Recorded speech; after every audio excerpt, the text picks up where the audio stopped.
आइए दोस्तों, अब आप लोग जो हैं दिलजमी के साथ बैठे रहें। एक बहुत बड़े खतीब को आपके दरमियान आपके रूबरू कर रहा हूं, जिसकी तकरीर, जिसका चर्चा, जिसका शोहरा, जिसकी गुफ्तगू आमो खास की कमान में होती है। तो लीजिए एक शानदार, जानदार, पुरबहार, बर्क, थोड़ा सा आगे आ जाए। चलो आप लोग इधर आ जाए, यहाँ पर कुर्सी भी लगा, थोड़ा मिलकर बैठे और इंशाअल्लाह बहुत जल्द ये प्रोग्राम खत्म होने वाला है, इसलिए आप लोग दिलजमी के साथ बैठे रहें। आ जाए, जितना करीब आएंगे उतना अच्छा लगेगा आपको।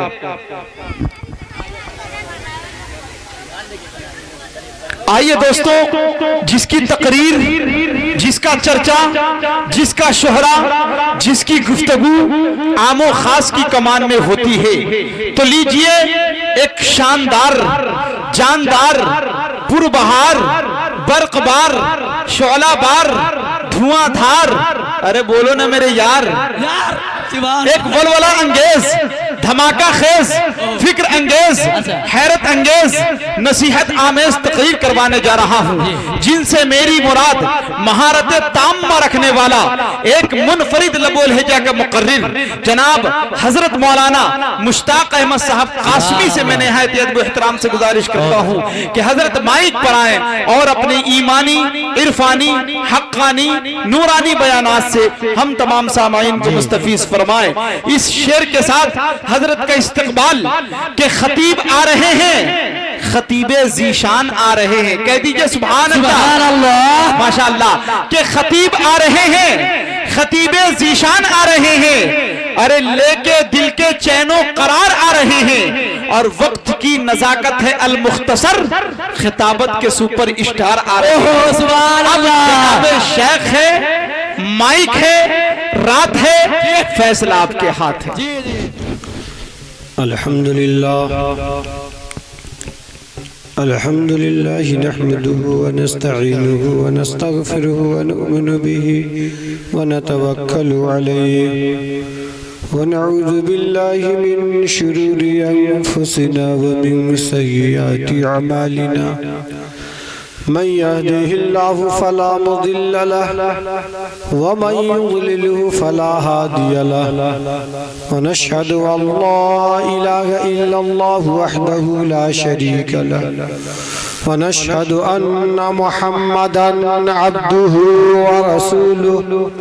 अम्मा बअद फ़क़द क़ाल अल्लाहु तआला फ़िल क़ुरआनिल मजीद वल फ़ुरक़ानिल हमीद।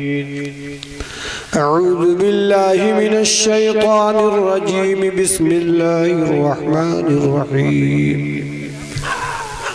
लक़द कान लकुम फ़ी रसूलिल्लाहि उस्वतुन हसनह, सदक़ल्लाहुल अज़ीम। स्टेज पर तशरीफ़ फरमा मुअज्जज़ उलमाए कराम की जमात, मुकर्रम व मुहतरम सामईन इज़ाम, पर्दा में बैठने वाली मेरी पर्दा नशीन माओं और बहनों, हुजूर पाक सल्लल्लाहु तआला अलैहि वसल्लम की सीरत बयान करने वालों की मिसाल उस शख्स जैसी है जो एक बागीचे में खड़ा हो और चारों जानिब से उसको फूल घेरे हुए हो।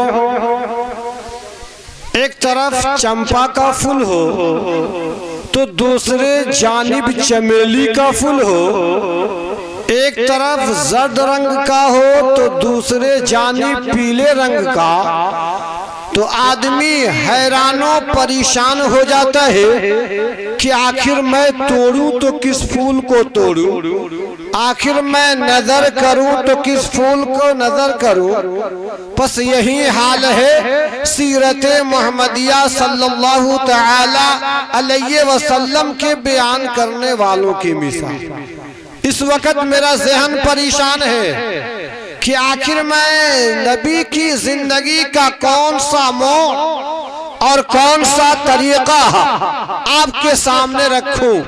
मैं सोचता हूं कि आपकी विलादत बासआदत का तज़किरा करूं, या विलादत के बाद गारे हेरा का वाकया बयान करूं, या शबे मेराज के वाकयों को बयान करूं, या आपके रफ्तार को बयान करूं, या आपके गुफ्तार को बयान करूं, या ताइफ के बाजार में जख्मों से चूर चूर हो जाने वालों का वाकया बयान करूं। तो मेरी कोताह निगाह इस आयत करीमा के ऊपर दलालत करती है, जिसमें अल्लाह रब्बुल इज्जत फरमाता है, लक़द काना लकुम फी रसूलिल्लाहि उस्वतुन हसना, कि तुम बेटे हो तो अब्दुल्लाह के बेटे को देखो, अगर तुम लाल हो तो आमिना के लाल को देखो, अगर तुम यतीम हो तो यतीम मक्का को देखो, अगर तुम गरीब हो तो गरीबुद दयार को देखो, जिसके बारे में परवरदिगार आलम ने फरमा दिया, अलम यजिद का यतीमन फआवा। मेरे दोस्तों और बुजुर्गों, भाई मोबाइल चलाने वाले, अगर आपकी शादी नहीं हुई है तो मोबाइल चला लीजिए। शादी होने के बाद मोबाइल रात में जो है चार्ज में मत लगाइएगा। क्यों? एक बात बताऊं, एक लड़की एक औरत थी, एक बच्ची थी, उसकी शादी हुई। अब शादी होने के बाद लोग पहले अपनी बेटी को क्या देते थे? रे शादी हो करके जब रुखसती होती थी, शादी होने के बाद तो लोग अपनी बच्ची को कुरान शरीफ और जयनमाज दे देते थे। तो जब लड़की लेकर अपने ससुराल जाती तो ससुराल वाला जब जयनमाज कुरान को देखता तो हंगामा हो जाता। इलाके के घर के लोग, बगल के लोग, आजू बाजू के लोग कहते कि लड़की बड़ी नमाजी है, बड़ी कुरान के पढ़ने वाली है। लेकिन अब कोई कुरान नहीं देता, अब कोई जयनमाज नहीं देता। अब तो सबसे पहले लोग क्या देते हैं? अपनी बेटी को टीवी दे देते हैं, अन्यथा ये मोबाइल स्क्रीन टच वाला, अरे बटन वाला नहीं, उससे काम नहीं चलेगा, स्क्रीन टच वाला लोग मोबाइल दे देते हैं। अब एक लड़की की शादी हुई, अब बेचारी मोबाइल लेकर के अपने ससुराल जाती है, और ससुराल जाने के बाद रात का वक्त होता है। अब बेचारी वो लड़की मोबाइल को चार्ज में लगा देती है और मियाँ बीवी दोनों आराम से सो जाते हैं। जब रात का 12 बजता है तो जब 12 बजा ना, तब मोबाइल की बत्ती जली, अब शौहर की खुल जाती है। आखिर बात क्या है कि मोबाइल की बत्ती जल रही है। अब शौहर बेचारा उठता है, धीरे धीरे मोबाइल के पास जाता है, मोबाइल को उठाता है, उठा करके मोबाइल को देखता है और देख करके कुछ गुनगुनाता है और मोबाइल को रख देता है, और रख करके बीवी के पास आता है और बीवी को एक तमाचा लगाया।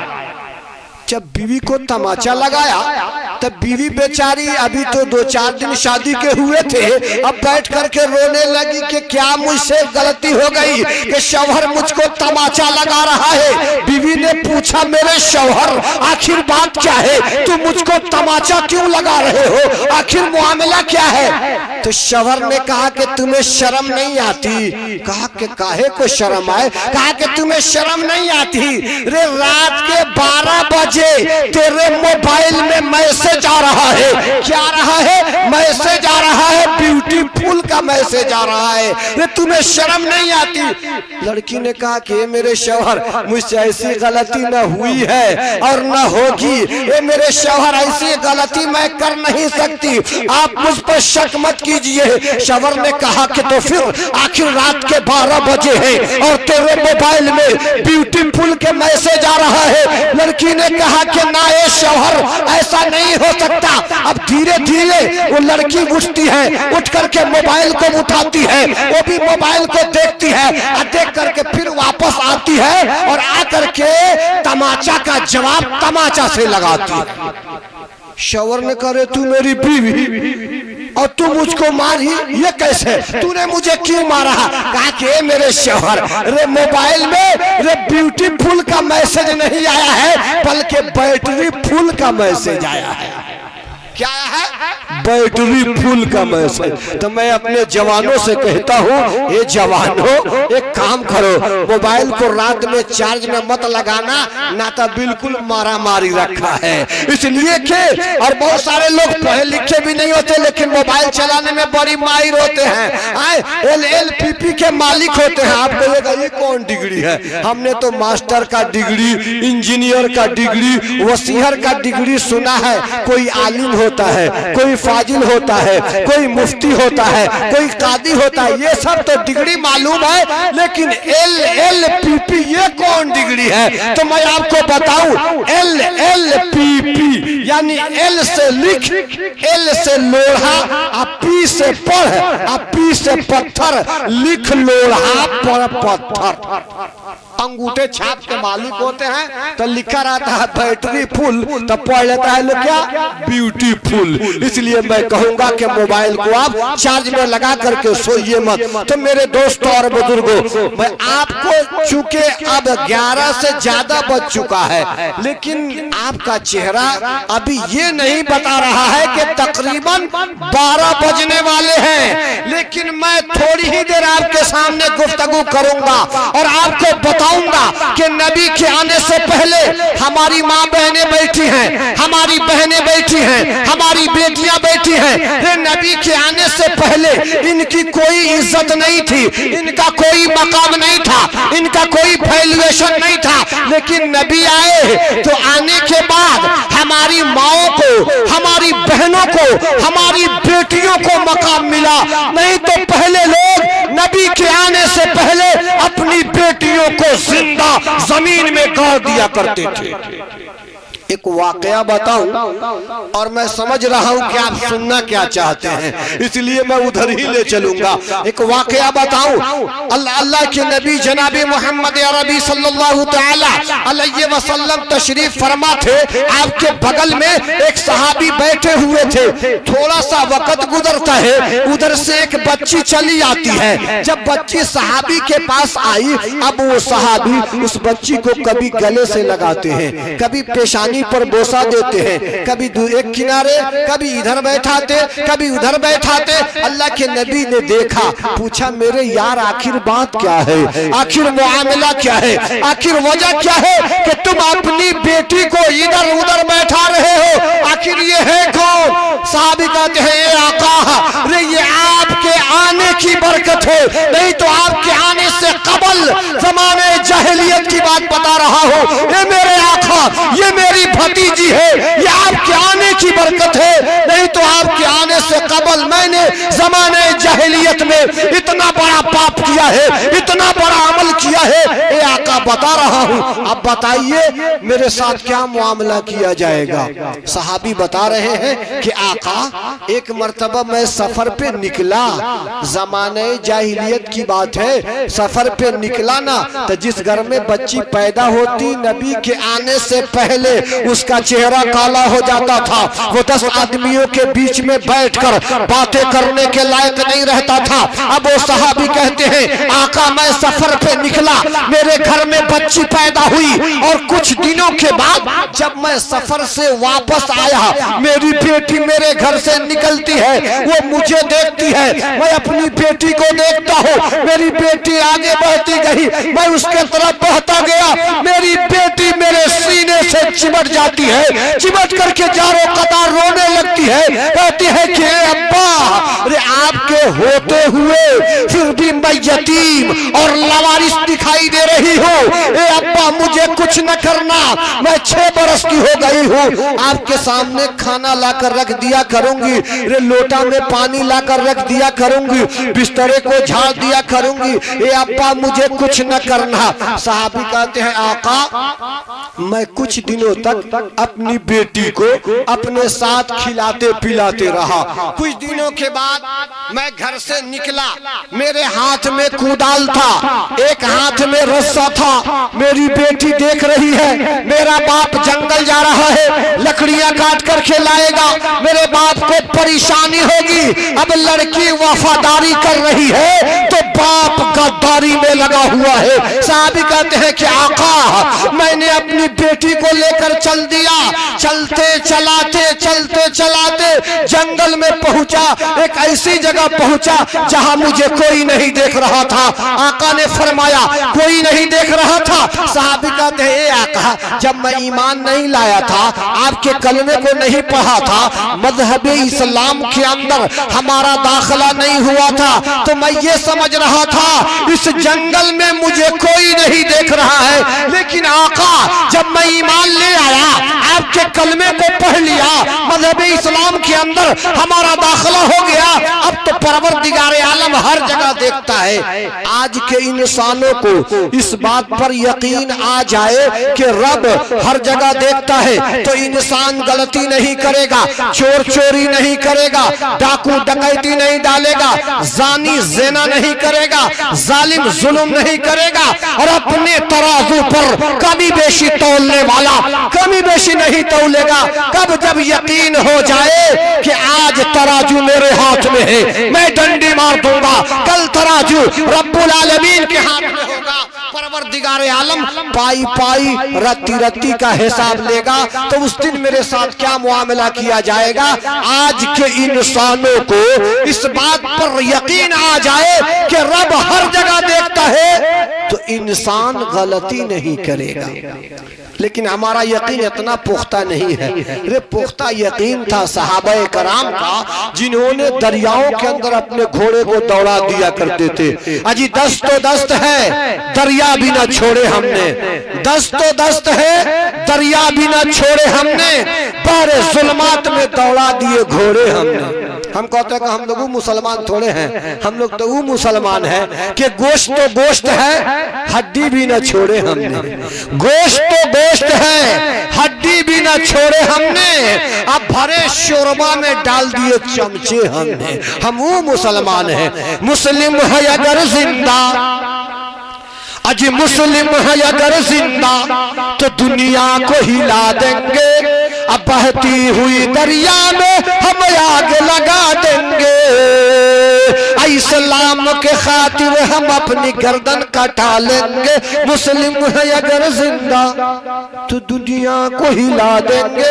हम कहते हैं कि वो मुसलमान नहीं है। अरे हम लोग वो मुसलमान हैं कि नाम से पते नहीं चलता है कि इधर के हैं कि उधर के हैं। हम रम खुदैया मुसलमान हैं, कुछ करके दिखा देंगे। अजी हम रम खुदैया मुसलमान हैं, कुछ करके दिखा देंगे। कभी कभी जुमा भी पढ़ लेंगे, कुरान खानी भी करा लेंगे। अब मौका मिलेगा तो परशुरामपुर वालों की तरह जलसा भी करा लेंगे ना। कभी कभी जुमा भी पढ़ लेंगे, कुरान खानी भी करा लेंगे। शादी ब्याह के मौका पे ऑर्केस्ट्रा नचा लेंगे। हम रम खुदैया मुसलमान हैं, कुछ करके दिखा देंगे। अय्यार वकीली की मत पूछिए हम क्या है। अजी अय्यार वकीली की मत पूछिए हम क्या है। खुद अपने से झगड़ेंगे, नहीं तो झगड़ा लगा देंगे। क्या करेंगे? चाय की दुकान पर बैठेंगे, एगो सुआसा छोड़ेंगे, काम चल जाएगा, वहां से निकल जाएंगे। खुद अपने से झगड़ेंगे, नहीं तो झगड़ा लगा देंगे। मौका महल को देख के मुकदमा में फंसा देंगे। सुलह की बारी आएगी तो कुछ नोट कमा लेंगे। हम रम खुदैया मुसलमान हैं, कुछ करके दिखा देंगे। तो दोस्तों, शायद आपको याद होगा कि हमने आपको कहां छोड़ा है, याद है? परशुरामपुर के समियाना में ना। हम आपको ये मैं आपको ये बता रहा था कि अल्लाह के नबी से एक सहाबी कहते हैं, आका मैंने अपनी बेटी को लिया, लेकर के कहाँ चल दिया? जंगल में। चलते चलाते एक ऐसी जगह पर पहुंचा जहां मुझे कोई नहीं देख रहा था। ए आका, मैंने अपनी बच्ची को एक किनारे बैठा दिया, बीच जंगल में एक किनारे बैठाया, हाथ में कुदाल था, कुदाल से गड्ढा खोदना शुरू किया। ए आका, जब मैं गड्ढा खोदता, नीचे से मिट्टी उड़ती, उड़कर मेरे चेहरे पर पड़ जाती। मेरी बेटी देख रही थी कि मेरे बाप के चेहरे पर मिट्टी पड़ रही है। लड़की की बात है आका, उठती है, उठ करके अपने दुपट्टा और ओढ़नी को उतारती है, उतार करके मेरे चेहरे से मिट्टी को साफ करती है, साफ करके कहती है, ए अब्बा, आप जो ये गड्ढा खोद रहे हैं, क्यों, किसके लिए खोद रहे हैं? लेकिन ये लड़कियां जो है ना, लड़की अपने माँ बाप से लड़कों से ज्यादा मोहब्बत करती है, लड़का माँ बाप से कम। लेकिन लड़कियां, कसम खुदा की कह रहा हूँ, ये लड़कियां अपने माँ बाप से बेपनाह मोहब्बत करती है। अगर आपका बेटा काठमांडू दिल्ली काम करता होगा, चाहे कर रहा है, अगर आपके बेटे को ये मालूम हो जाए कि मेरे बाप की तबीयत खराब है, मेरे बाप की तबीयत नासाज है, मेरा बाप हॉस्पिटल में पड़ा हुआ है, अगर तारीख 25 हो रही है महीने की, तो सोचेगा कि 5 तारीख और पूरा कर लो, महीना पूरा हो जाएगा, रुपया लेकर के अपने बाप की खिदमत के लिए चलूंगा। लेकिन उसी मकाम पर अगर आपकी बेटी को ये पता चल जाए कि मेरा बाप बीमार है, हॉस्पिटल में करा रहा है, मेडिकल में भर्ती है, तो अपने बाप से, अपने शौहर से, अपने ससुर से, अपने सास से इजाजत लेती है। और इजाजत लेकर जिस हाल में बेटी रहती है, दौड़े हुए मेडिकल में पहुंचकर अपनी बाप की इयादत के लिए पहुंच जाती है, अपने बाप के पास पहुंच जाती है। चूंकि लड़कियां जो है ना, अपने माँ बाप से बेपनाह मोहब्बत किया करती हैं। तो दोस्तों और बुजुर्गों, अब वो सहाबी कहते हैं, आका मैंने अपनी बेटी को किनारे बैठाया था, गड्ढा खोद रहा था, नीचे से मिट्टी जब उड़ती मेरे चेहरे पर पड़ती, मेरी बेटी थी, उठती है, उठ करके मेरे चेहरे से मिट्टी को साफ करती है, कहती है अब्बा ये गड्ढा क्यों खोद रहे हैं, क्या फायदा होगा। लेकिन मैं अपनी बेटी का कुछ न सुनता, गड्ढा खोदता रहा, गड्ढा खोदता रहा। अरे बड़ी तेजी से धूप निकली, क्या निकली? धूप निकली। अब बदन में धूप लगने लगी, अब पसीना निकलना शुरू हुआ। मेरी बेटी देख रही है कि बाप के बदन से पसीना निकल रहा है। मेरी बेटी उठती है, उठ करके जंगल में और आगे बढ़ जाती है। बढ़ने के बाद अपनी ताकत, अपनी हैसियत के मुताबिक एगो पत्थर उठा कर लेकर के चली आती है। आकर के आका पत्थर को सूरज के सामने रख देती है। रखकर मेरी बेटी पत्थर पर खड़ी हो जाती है। खड़ी होकर अपना दुपट्टा उतार करके दोनों किनारा इस तरीके से पकड़ लेती है, पकड़ करके और खड़ी हो जाती है, ताकि मेरे बाप को धूप न लगे, मेरे बाप को परेशानी न हो, मेरे बाप के बदन से पसीना न निकले। ए आका, मेरी बेटी खड़ी थी, मुझको छांव की थी, लेकिन मैं गड्ढा खोदता रहा, गड्ढा खोद के तैयार किया। अब बेटी पूछती है, ए अब्बा आपने तो गड्ढा खोद दिया, अब बताइए कि ये गड्ढा किसके लिए खोदे। सहाबी आका से बता रहे हैं, ज़माने जाहिलियत की बात कर रहा हूँ, इस्लाम लाने से पहले की बात कर रहा हूँ, नबी के आने से पहले की बात बता रहा हूँ। अब वो सहाबी कहते हैं, आका जब मेरी बेटी ने मुझसे पूछा तो मेरे जहन में ये बात आई, ये मेरी बेटी है, रे बड़ी होगी तो शादी करना होगा, कोई दामाद बनेगा तो मैं किसी का ससुर बनूंगा, कोई मेरा समधी बनेगा तो मैं किसी का समधी बनूंगा। ये बातें दुनिया को दिखलाने के लायक नहीं। मेरा चेहरा तो काला हो गया, अब मैं कैसे अपने दोस्तों में उठक बैठक करूंगा, कैसे साथियों से मिलूंगा, कैसे साथियों से बातें करूंगा। ए आका जब इतनी सी बात मेरे जहन में आई, अब मेरे आंखों में लाली, चेहरे पर सुर्खी, बेटी देखकर समझ गई कि ये जालिम बाप ये गड्ढा किसी और के लिए नहीं बल्कि मेरे लिए खोद करके तैयार किया। दोस्तों और बुजुर्ग, अब वो सहाबी कहते हैं, आका मैंने बेटी को पकड़ा, बेटी 6 बरस की थी, कमजोर थी, दुबली पतली थी। हर आदमियों को पता होगा कि 6 बरस का लड़का लड़की में कितनी ताकत होती है। अब वो सहाबी कहते हैं, आका मैंने अपनी बेटी को पकड़ा, पकड़ करके अपने तरफ खींचना चाहा। मेरी बेटी कहती है, अब्बा मुझको इस गड्ढे में दफन मत करो, अब्बा मुझको इसी जंगल में छोड़ दो, मैं इसी जंगल में रह करके अपनी जिंदगी गुजार लूंगी। अगर आप मुझे 2 गज आप मुझे 2 टुकड़ा कपड़ा नहीं दे सकते, खाने के लिए सामान नहीं दे सकते, रहने के लिए जमीन नहीं दे सकते, तो हे अब्बा इसी जगह छोड़ दीजिए, मैं अपनी जिंदगी गुजार लूंगी, लेकिन आपके दरवाजे पर कभी तशरीफ नहीं लाऊंगी। लेकिन साहबी कहते हैं कि नाना, मेरे जहन में ये बात आ रही थी, ये मेरी बेटी है, बड़ी होगी, शादी करना होगा, कोई समझी, मैं किसी का समझी, ये बातें तो मेरा चेहरा काला हो गया, अब कैसे मैं लोगों में उठक बैठक करूंगा। चूंकि साहबी कहते हैं आका, मैंने बेटी को पकड़ करके गड्ढे में डाला, गड्ढे में डालकर मिट्टी डालना शुरू किया।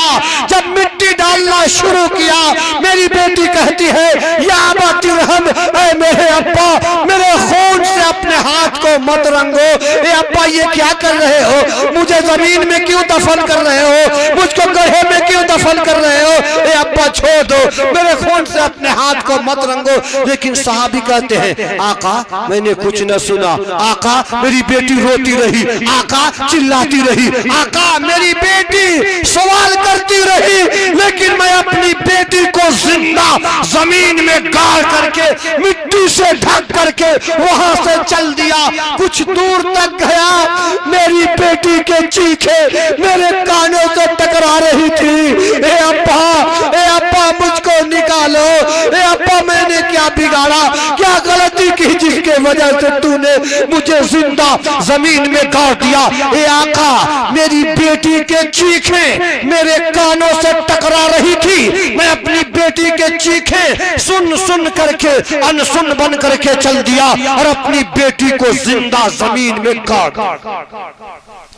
आका से जब साहबी कहानी सुनाते हैं, आका ने कहा मेरे यार, मेरे करीब से उठकर चला जा, मेरा कलेजा मुंह को आ रहा है। ये मेरे साहबी, ये बताओ कल जब कयामत का दिन होगा, नफ्सी नफ्सी का आलम होगा, हजरत आदम से लेकर कयामत तक के होने वाली सारी इंसानियत इकट्ठी होगी। अगर तेरी बेटी ने अल्लाह की अदालत में ये मुकदमा दायर कर दिया, परवरदिगार आलम, मैंने अपने बाप का क्या बिगाड़ा था कि मेरे बाप ने मुझे जिंदा जमीन में गाड़ दिया, तो तुम अल्लाह के सामने, परवरदिगार आलम के सामने क्या जवाब दोगे? जबकि परवरदिगार आलम पाई पाई रत्ती रत्ती का हिसाब लेगा, उस दिन बता तेरे साथ क्या मुआमला किया जाएगा।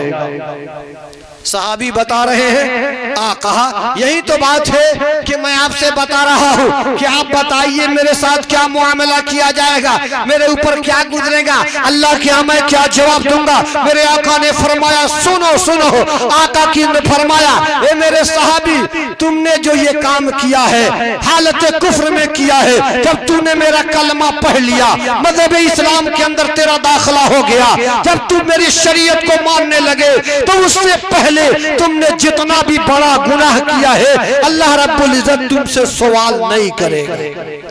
अब इसका मतलब ये नहीं है परशुरामपुर वालों, आपको एक फार्मूला मिल गया। क्या फार्मूला मिल गया कि सुबह से शाम तक लोगों को लड़ाते रहो, सुबह से शाम तक दूसरे के जमीन को हड़पते रहो, सुबह से शाम तक गालियां देते रहो, सुबह से शाम तक इधर की बातें उधर करते रहो, और शाम के वक्त ऐशा की नमाज के बाद कलमा पढ़ लोगे, अल्लाह नहीं पूछेगा। अरे नहीं, अल्लाह के नबी ने फरमाया ये किसको, ये ईमान नहीं लाए थे साहबी, हालत कुफ्र की बात बता रहे हैं। अल्लाह की नबी ने कहा मेरे साहबी, तुमने जो ये काम किया है, अपनी बेटी को जिंदा जमीन में गाड़ा है, इस्लाम लाने से पहले किया है। जब इस्लाम को कबूल कर लिए, अब अल्लाह रब्बुल इज्जत मेरे कलमा को पढ़ने के बाद तुमसे उसके बारे में सवाल नहीं करेगा। भाई कब की बात है? नबी साहब के आने से पहले की बात है कि लोग अपनी बेटी को जिंदा जमीन में गाड़ देते थे। लेकिन वो तारीख खत्म नहीं हुई है, रे वो भी अभी भी मौजूद है। जब हमारे मुआशरे में चूंकि ये जलसा इस्लाहे मुआशरा का जलसा है, समाज सुधार का जलसा है, तो मेरे भाई रे आज भी हमारे मुआशरे में इतना बिगाड़ है कि पूछिए मत। हमने जहेज का मामला बढ़ा दिया है, इतना बढ़ा दिया है कि किसी के घर में गरीब बच्ची है तो अपने बदन पर पेट्रोल छिड़क कर आग लगा लेती है, इसलिए कि उसके बाप उस बेटी की शादी करने के लिए उसके पास पैसा नहीं है, जिसके वजह से वो बेटी अपने आप को जला करके राख कर देती है और जाते जाते कहती है मैं तो जा रही हूँ लेकिन आने वालों का ख्याल करना। तो दोस्तों इसी पर बस नहीं, बहुत सारे नौजवान ऐसे भी हैं कि अगर वो अपनी बीवी को ले जाते हैं रे मेडिकल में और क्या है वीडियो उस एक्सरा कराते हैं, अल्ट्रासाउंड कराते हैं, कराने के बाद पता चल जाता है कि बीवी के पेट में बच्ची है, तो सोचते हैं कि बेटी होगी तो शादी कैसे करूंगा बेटी है। अब क्या करते क्या है, अपनी बेटी को यानी माँ के पेट ही में इंजेक्शन दिलवाकर बेटी को मार डालते हैं और माँ के पेट ही को बेटी के लिए कब्रिस्तान बना देते हैं। तो दोस्तों और बुजुर्गों, कलमा तय्यबा ला इलाहा इल्लल्लाह मुहम्मदुर रसूलुल्लाह के पढ़ने वालों, ये लड़कियां क्या हैं? नबी ने फरमाया अगर किसी के पास 3 गो बेटी हो जाए, कहो भाई 3 गो बेटी हो जाए, अब बढ़िया नाम रख दे बेटी का, कैसे? जैसे आजकल मंगर के पैदा हो जाए मंगरी रख दीजिए, जुमा के पैदा हो जाए जुमैया रख दीजिए, शनिचर को पैदा हो जाए शनिचरी रख दीजिए, और लड़का का नाम ढिकला चिरकुटुआ क्या क्या रखते हैं, अल्लाह की पना का के ना। लड़की पैदा हो तो बढ़िया नाम रखिए, नाम का भी असर पड़ता है। कैसे? चूंकि अब 12 बजने वाला है तो बातें भी ऐसी होनी चाहिए कि आपके आंख पर नींद ना आए, नहीं तो मैं कहूंगा कि क्या सूद का खाना हराम, आ कोई परशुरामपुर वाला सुन ले कि दूधे का खाना हराम, तो कहे कौन मौलवी आया आ दूध को हराम करके चला गया। मैं कहूँ प्याज खाना हराम, आप सुन लीजिए हमारी माँ बहने हो सुन ले प्याजे खाना हराम है, तो कल ले जाकर के इतना महंगाई में प्याज को ले जाकर के गोबर के मान पर फेंकने लगे, आ कहे मौलवी साहब आए थे अब ये हराम चीज कौन खाए, ले जाकर के फेंक दे। नहीं मेरी माँ बहनों, रे प्याज का खाना हराम है, प्याज का खाना हराम नहीं। इसलिए करीब करीब 12 बजने वाला है तो बातें भी ऐसी हो कि आपको समझ में आए। तो मैं बता रहा था ना नाम का असर पड़ता है। कैसे? एक आदमी था, उसकी बीवी बड़े बढ़िया बिरयानी पकाती थी। क्या पकाती थी? बिरयानी। अब बेचारा शौहर ने बीवी का नाम बिरयानी रख दिया। अरे मेरा नाम रहीमा था, आई बिरयानी कह के पुकार रहा है, लेकिन वो भी बड़ी चालाक थी। उसने कहा कि ए मेरे शौहर, रे बिरयानी बगैर घी की अच्छी नहीं होती। क्या कहा? बगैर घी की बिरयानी अच्छी नहीं होती। यानी बीवी ने अपने शौहर का नाम घी रख दिया। क्या रख दिया? घी रख दिया। अब वो बिरयानी कह करके पुकारे, आई घी कह करके पुकारे। उसके पास 2 गो किसान आदमी था, 2 गो बैल था, एक का नाम मेहमान था तो दूसरे का नाम लाठी रख दिया। उसके पास एक बिल्ली थी जो दूध पी के 9 2 11 हो जाती थी, तो बीवी ने बिल्ली का नाम चोर रख दिया। किसान आदमी हल बैल लिया, लेकर के धान की कटनी के बाद खेत में पहुंचा, पहुंचने के बाद जोताई शुरू किया। अभी चास किया था दोहार बाकी, जब तक कहीं से मेहमान टपक गया। कौन टपक गया? रे मेहमान टपक पड़ा। जब मेहमान आया तो किसान आदमी सोचा रे अभी हल बैल को खोल दूंगा तो अभी तो चास किया हूँ, दोहार बाकी रह जाए, तो सोचा एक तरकीब लगाता हूँ, मेहमान को घर भेज देता हूँ, आधा घंटा घर बैठेंगे, जब तक मैं दोहार करके घर पहुंच जाऊंगा। तो उसने कहा मेहमान घर पर बिरयानी है, घर पर चलिए मैं दोहार करके आ रहा हूँ। अब बेचारा मेहमान बसिया भात खा कर आया था, बिरयानी का नाम सुना, अब 40 के स्पीड के बजाय 80 का स्पीड लगाया, अब बड़ी तेजी के साथ घर पर जाना शुरू किया। इधर शौहर ने, किसान ने सोचा मेरी बीवी घर पर है, मेहमान को बैठाएगी, जब तक मैं दोहार करके आ जाऊंगा। आई बेचारा बिरयानी का नाम सुनकर बड़ी तेजी के साथ मुंह में पानी है दबाते हुए जा रहा है। जब घर पहुंचा तो बीवी ने कहा ए मेरे शौहर, का बीवी ने कहा ए मेहमान, रे खाना अभी खाओगे या घी का इंतजार करोगे? का बाप रे बाप, वहां गया तो बिरयानी का इंतजाम, यहाँ आया तो घी का इंतजाम, सोने पर सुहागा है। अब बेचारा मारे खुशी में घी का इंतजार करने लगा। अब किसान आदमी शाम के वक्त हल बैल को खोलता है ना, तो हर आदमी को पता है कि बैल भूखा होता है। खोलने के बाद कोई इधर भागता है, कोई इधर भागता है, कोई इधर भागता है। अब घर के करीब किसान अपने बैल को लेकर गया तो मेहमान नाम का जो बैल था वो हाथ से छूट गया। अब उसने कहा, ए मेरी बीवी, रे मेहमान को पकड़ो, मैं लाठी लेके आ रहा हूं। क्या कहा? मेरी बीवी, रे मेहमान को पकड़ो, मैं लाठी लेके आ रहा हूं। अब मेहमान सोचा, अरे अभी बिरयानी तो खाई नहीं, जब तक लाठी का इंतजाम होने लगा। अब बेचारा मेहमान अपना दरवाजा खोलता है, पीछे के आगे के बजाय पीछे वाला दरवाजा खोला। अब बड़ी तेजी के साथ घर से निकल कर भागना शुरू किया। जब तक बिल्ली देखती है मौका मिल गया, वो भी पीछे पीछे भागने लगी। तो औरत ने कहा, हाय रे चोर, तूने मेरे दूध का काम तमाम कर दिया। अब अगल बगल वाले लोग थे, सुना रे चोर भागा जा रहा है। अब मेहमान को पकड़ा, अब पकड़कर मुंह न धुलाई किया। तब मेहमान कह रहा है कि लोगों, ए अड़ोसी पड़ोसी वालों, ये आप लोगों की गलती नहीं है, ये मेरी गलती है। मुझको बिरयानी खाकर चला जाना चाहिए था, घी का इंतजार नहीं करना चाहिए। तो भाइयों, बुजुर्गों और दोस्तों, नाम का भी असर पड़ता है, इसलिए बराए करम नाम अच्छा रखें। तो कहा कि अल्लाह के नबी ने फरमाया कि लड़की हो, क्या करे भाई, 3 गो लड़की हो, 3 लड़की, नाम बढ़िया रख दीजिए, अच्छे घराने में, दीनदार घराने में शादी कर दीजिए। अल्लाह के नबी ने फरमाया कि बिल्कुल मेरे जन्नत में बगल में होगा। एक सहाबी खड़े हुए, अल्लाह के रसूल, हमारे पास 2 बिटिया है। अल्लाह के नबी ने फरमाया 2 बेटी वाला भी जन्नती। फिर एक सहाबी खड़े होते हैं बगल में और मुस्कुरा रहे हैं, ए आका, एक बेटी वाले का क्या हो, एक बेटी वाले का क्या होगा? आका ने फरमाया, एक बेटी वाला भी जन्नती, बिल्कुल मेरे बगल में होगा। इतने बगल में जितना के 2 अंगुलियों के दरमियान आप सुराख देख रहे हैं। आका ने फरमाया बिल्कुल मेरे बगल में होगा। दोस्तों और बुजुर्गों, कलमा तय्यबा ला इलाहा इल्लल्लाह मुहम्मदुर रसूलुल्लाह के पढ़ने वालों, ये बेटियां जो हैं जन्नत में जाने का दरिया है, जहन्नम में नहीं। इसलिए अगर आपके घर में बेटी होती है ना, मायूस मत होइए। अल्लाह के नबी को भी परवरदिगार आलम ने अपने नबी को 4 बेटियां दिया था। एक और बात बताऊं, और चूंकि करीब करीब 12 बजने वाले हैं, चाहता हूं कि 12 बजते बजते मेरे ऊपर भी 12 बज जाए, मैं चला जाऊं। तो मैं आपको बताऊं अल्लाह के नबी का अखलाक, मैंने तकरीर किया सीरत, अल्लाह के नबी का अखलाक देखिए कि नबी का अखलाक कैसा है। ए लोगों, नबी का अखलाक तरीका, नबी के पास एक यहूदी आया। कौन आया? यहूदी चला आता है और कहता है, क्या है मोहम्मद, मैं आपको नबी नहीं मानता।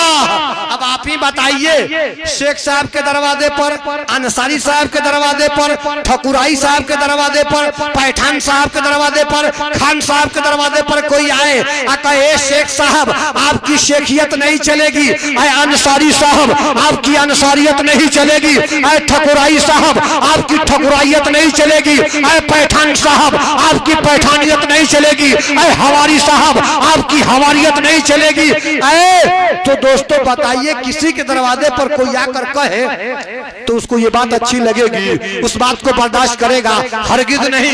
लेकिन नबी के दरवाजे पर यहूदी आ रहा है, आकर के कह रहा है, मोहम्मद मैं आपको नबी नहीं मानता।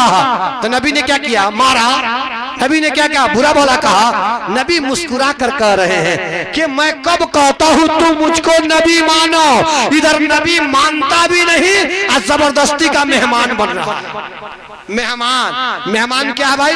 मेहमान बरकत है, मेहमान रहमत है। लेकिन हमारा काम क्या है? मेहमान आता है, अस्सलाम वालेकुम, वालेकुम अस्सलाम, आइए आइए, तशरीफ लाइए। हम मुंह घुमा के कहते हैं, चल आया बेहुदा परेशान करने के लिए।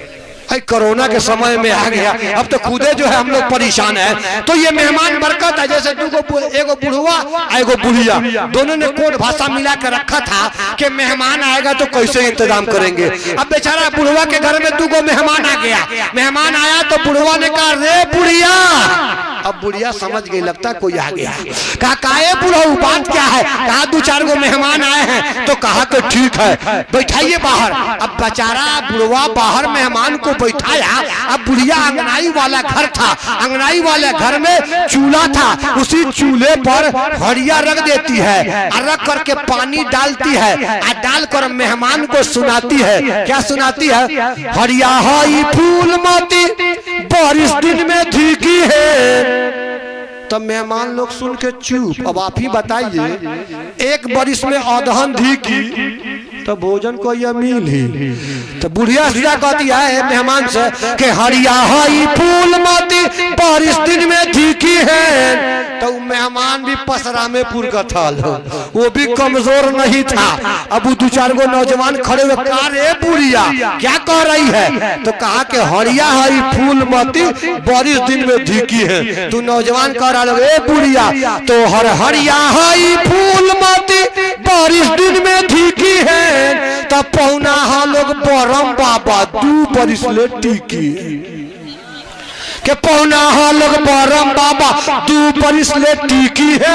आ जब ले घीची है ना, जब ले जई है ना। तो वो मेहमान भी क्या यहूदी आकर के खिदमत में आता है, आकर के अर्ज करता है ए मोहम्मद, नबी भी नहीं मानता, कहता मैं आपका मेहमान रहूंगा। अब अल्लाह के नबी ने उस यहूदी के खाने का इंतजाम किया, खाना खिलाया। जब वो मेहमान खाना खा चुका, खाना खाने के बाद कहा अगर नबी साहब के घर में सोने को मिल जाता, नबी के अखलाक को हमने देखा है, नबी के उस्वा को हमने देखा है, नबी के तरीका को हमने देखा है, नबी को हमने पत्थर मारा था, नबी ने दुआ दिया था, नबी को गाली दिया था, नबी ने दुआ दिया था, नबी के बदन पर कूड़ा करकट फेंका था, नबी ने दुआ दिया था। अगर नबी के कमरे में सोने को मिल जाता, नबी की चादर पर पैखाना करता। देखता हूँ नबी दुआ दे रहे हैं कि दवा दे रहे हैं। बात करते करते कुछ रात हो गई। अल्लाह के नबी ने कहा ऐ यहूदी जाने नहीं दूंगा।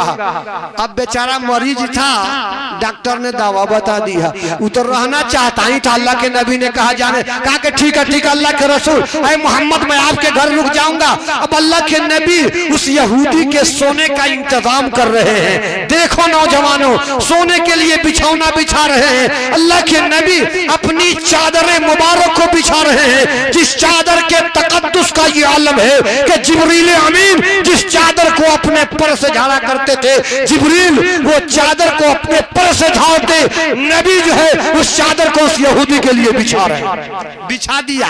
अब यहूदी नबी की चादर पर सोने आया। अब तो नींद आ नहीं रही थी, नियत में गड़बड़ी थी, नियत में फतूर था। आधी रात के बाद करता क्या है, नबी की बिस्तरे पर, नबी की चादर पर जगह जगह पैखाना कर देता है, जगह जगह। कैसे?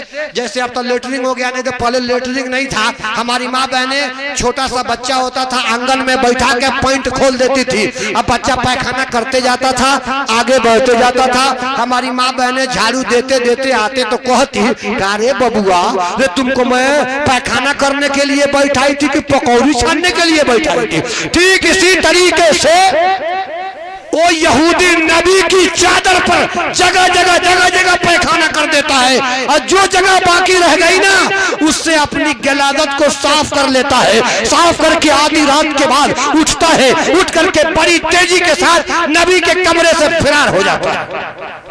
अब आप ही बताइए, आपके दरवाजे पर कोई मेहमान आ जाए, आपने बढ़िया खाना खिलाया, अब बिस्तरा नरम गद्दा दे दिया, आज सोला दिया, अगर पैखाना कर दिया भाग जाए तो क्या करेंगे? कहेंगे रे गुडुआ रे निकाल तो मोटरसाइकिल, रतिया को मेहमान को खाना भी खिलाया, अब बिस्तरे पर पैखाना करके भाग गया, जल्दी बेहुदा को पकड़ करके ला।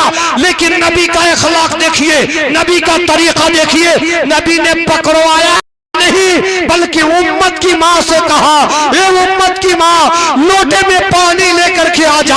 अब उम्मत की माँ लोटे में पानी लेकर आती है। पूछा ये आका बात क्या है? नबी ने कहा रात के जो मेहमान आया था ना, रे खाने में गड़बड़ी हो गई, मेरे चादर पर पैखाना कर दिया, मेरी चादर तो धुल जाएगी लेकिन पता न बेचारा मेरा मेहमान कहाँ पड़ा हो। अब नबी के दस्ते करम उठा, नबी दुआ कर रहे हैं किसके लिए? उस यहूदी के लिए दुआ कर रहे हैं, या अल्लाह मेरे मेहमान की हिफाजत करना। उसके बाद अल्लाह के नबी उस नबी की चादर पर जो पैखाना किया था गिलादत को अपने हाथ से धुल रहे हैं। आज का बेटा अपने बाप का पैखाना साफ नहीं करता, क्यों? कहता है कि बदबू आ रही है। अगर बाप बूढ़ा हो जाता है, पेशाब कर दे, लुंगी में पैखाना हो जाए, तो क्या कहता है नौजवान? बदबू आ रही है, घिन आ रही है। लेकिन नबी का अखलाक और तरीका देखो। कबीर दास ने कहा है कि जब डार के फुलवा अजी हाथ में बा त फूल कागज के बना के का होई जो खिल न सके मुरझा न सके, अब के हार बना के का होई घाम बरखा जे सहले बा, दुख सुख में साथ जे रहले बा, जे कर मनवा भागवान में बा, वो के धाम नहा के का होई मंदिर मस्जिद काबा काशी अमाई बाप के सजेवा ई काबा। कभी दास कहता है कि मंदिर मस्जिद, अरे माई बाप के सामने ई काबा। अरे अगर नौजवानों तुम चाहते हो कि मिट्टी को छू तो सोना बन जाए, तो अपनी माँ का माला फेरो, माँ का न्योता फेरो, दूसरी औरत का न्योता क्यों फेरते हो? चाहते हो कि मिट्टी छुओ तो सोना बन जाए, तो अपनी माँ का न्योता फेरो। अल्लाह के नबी उस यहूदी की क्या कर रहे हैं? जो पैखाना किया था हाथ से धुल रहे थे, रास्ते में गया यहूदी, उसको मालूम याद आया, अरे नबी को मैंने तलवार दिया था, काहे को? अमानत दिया था, अरे मैंने नबी के कमरे में छोड़ दिया और पैखाना करने में तो कामयाब, अब अगर वापस लौट करके चलता हूँ, अरे पैखाना नीचे से किया है, अब ऊपर से धुलाई होगी। लेकिन कहा कि नाना, नबी के अखलाक को देखा है, नबी के तरीके को देखा है, नबी के उसूलों को देखा है। हमने क्या देखा है? नबी को गाली दिया है, रास्ते में रे कांटे बिछाया है, नबी के तलवे में चुभा है, नबी को तकलीफ हुई है, लेकिन नबी ने दुआ दिया है, मारा नहीं है। अरे मैंने पैखाना तो नबी की चादर पर किया है, बदन में लगा नहीं है पैखाना, चलता हूँ देखूं, नबी दुआ दे रहे हैं कि दवा दे रहे हैं। अब वो यहूदी लौट करके आ रहा है, नबी ने दूर ही से देख लिया। अब देखने के बाद क्या करते हैं? अपनी बीवी से कहा, उम्मत की माँ से कहा, हे उम्मत की माँ, एक काम करो, लोटे का पानी लेकर के अंदर चली जा, क्यों? चादर लेकर के चली जा। अब वो यहूदी आ रहा है। अल्लाह के नबी ने यहूदी से ऐसा नरम लहजे में बात किया, ऐसा नरम गुफ्तगू किया कि यहूदी ने सोचा कि अभी तक अल्लाह के नबी मोहम्मद जिस चादर पर पैखाना किया हूँ देखे नहीं है, जल्दी बाजी मार लो। कहा, ए मोहम्मद मेरी तलवार दीजिए जो मैंने अमानत दिया था। अल्लाह के नबी ने कहा कि जाने नहीं दूंगा। कहा कि ना दीजिए, जल्दी कीजिए। अब उसने क्या किया? अल्लाह के नबी ने अपनी बीवी से कहा कि अमानत लेकर आ जा। अब बीवी तलवार लाती है, ला करके अल्लाह के नबी को देती है। नबी उस तलवार को यहूदी के हवाले करते हैं। करने के बाद यहूदी जाने लगा।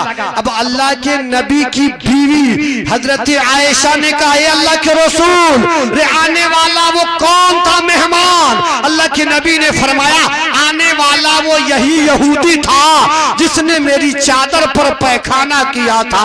अल्लाह के नबी से उनकी बीवी ने कहा, ए आका थोड़ी देर रुक जाते, वो आप चादर धुल लेते, फिर उसकी अमानत उसके हवाले कर देते। अल्लाह के नबी ने कहा, ए उम्मत की माँ ठीक कह रही हो, लेकिन मुझको उसी हालत में देख लेता तो उसका दिल टूट जाता।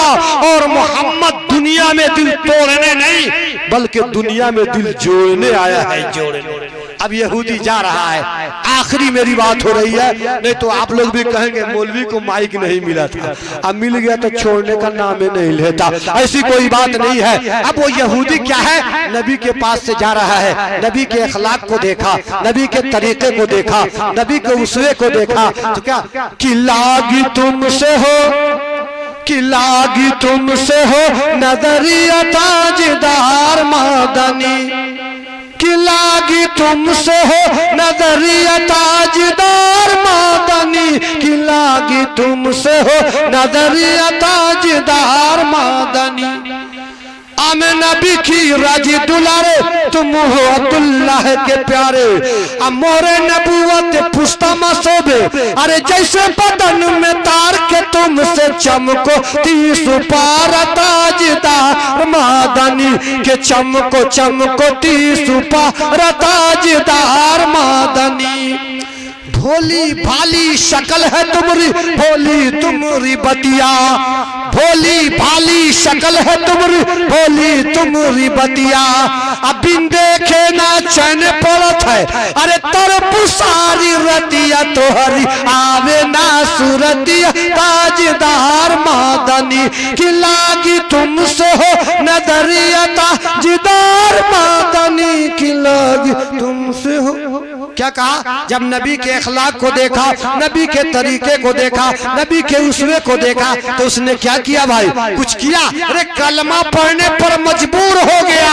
आज हमारे अंदर से नबी का तरीका निकल चुका है, हम नबी के तरीके से कोसों दूर जा चुके हैं, जिसका नतीजा ये है कि हमारा अपना भाई खूनी रिश्तेदार है, वो भी हमसे नफरत करते हुए दिखाई दे रहा है। कसम खुदा की कह रहा हूँ, नबी वाला तरीका, नबी वाला उसवा, नबी वाला चालो चलन अगर हमारे अंदर आ जाए तो अपना गैर भी आपके करीब बैठेगा और आपके कलमा पढ़ने पर मजबूर हो जाएगा।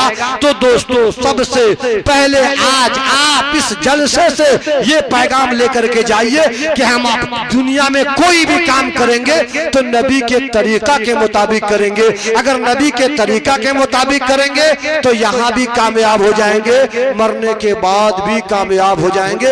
अल्लाह रब्बुल इज्जत हमारे कहने और आपके सुनने से ज्यादा उस पर अमल करने वाला बना दे। वमा अलैना इल्लल बलाग।